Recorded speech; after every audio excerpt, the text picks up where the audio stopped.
talayang tumatalakay sa mga may init na issue sa likod ng mga balita na may malalaking kinalaman sa kapakanan ng sambayanan. Ang lahat ng mga malalaking usapin at mga expose kasama ang mga live interviews mula sa mga newsmakers ay inyo nang mapapakinggan sa Mga Issue ng Bayan. Dito lamang sa inyong nangungunang himpilan ng radyo, DWCM, Aksyon Radyo Pangasinan.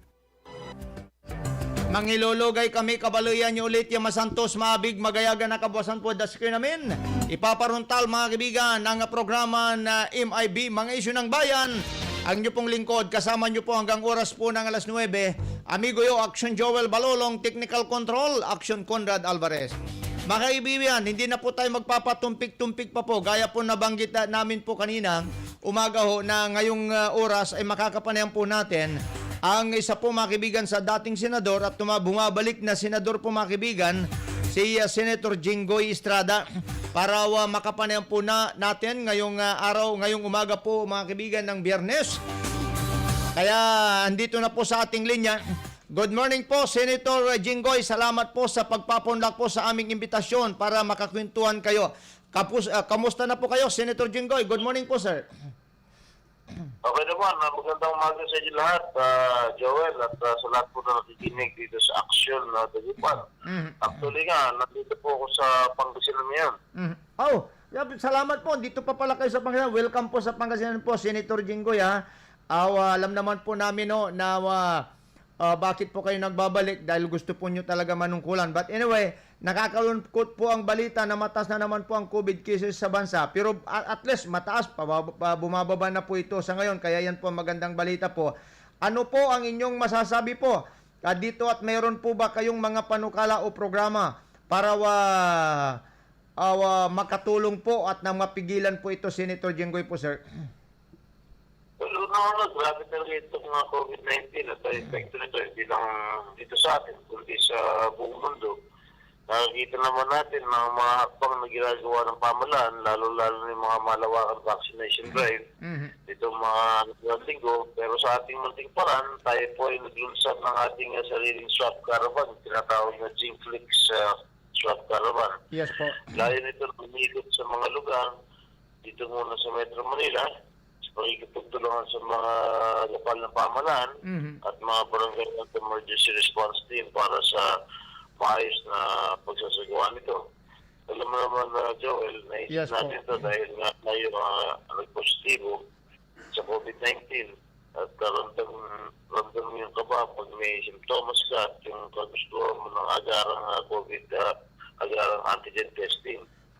Alam natin ay hindi mura ang magpa-antigen o kaya magpa-PCR, kaya naman marami sa ating mga kumbayan ang hindi naman kayang magpa-antigen test. Yes po, totoo po yan no. But anyway, bago po tayo pumalahot po at gusto namin pong kuhanan po kayo ng irang mga reaksyon po. Senator, sabi po nyo kanina, dito po kayo sa Pangasinan.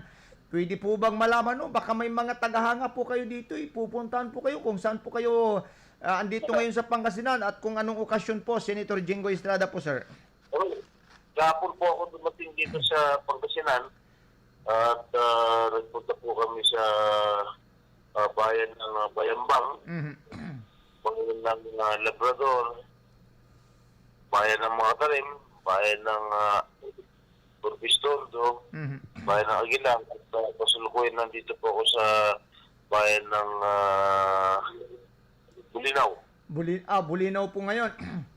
Yes po, ingat, keep safe po Senator. Anyway, puntahan na po natin yung mga nabanggit po ninyo kasi actually napakaganda po ng proyekto na yan Senator Jinggoy, yung nabanggit po ninyo kanina dahil nabigyan po ninyo ng access ng libreng antigen testing kasi ngayon maraming mga naghahanap po kasi ng libre po talaga kung hindi ho libre makamura pero pag may libre di mas maganda po yun para sa aming mga kababayan, sa ating mga kababayan. Anong areas na po ang napuntahan po ng Gingflix swab caravan po, Senator Jinggoy, sir? Alam mo, Joel, libre lahat yan, ha? Hindi tayo nanigdigil, ha? At nagsimula po tayo dyan sa Quezon City at sinunod sa lusod ng Parañaque at Caloocan. Yes po. Nag-line up pa mga lugar na naghihintay lang po ng confirmation ng mga lokal na pamalan. At Yes. sana nga po marami pong maikutan at maservisyohan ng Jingflix Swap Caravan. Yes po, napakaganda po yan, no. Another po dyan, no, sana nga po, Senator Jinggoy, para kahit papaano po ay bumaba ang mga kaso, pag pinaigting po ang testing sa mga probable at suspect cases, ilan na po ba ang total na natest ng Jingflix Swab Caravan po, Senator Jinggoy, sir? Well, kada lugar ay naglalaan tayo ng mga 300 antigen test kit. No? Yes po. At tumigit po sa 1,000 na po yung ating mga na-testingan. Yes po. Alam po natin na maliit lang ang porsyento nito.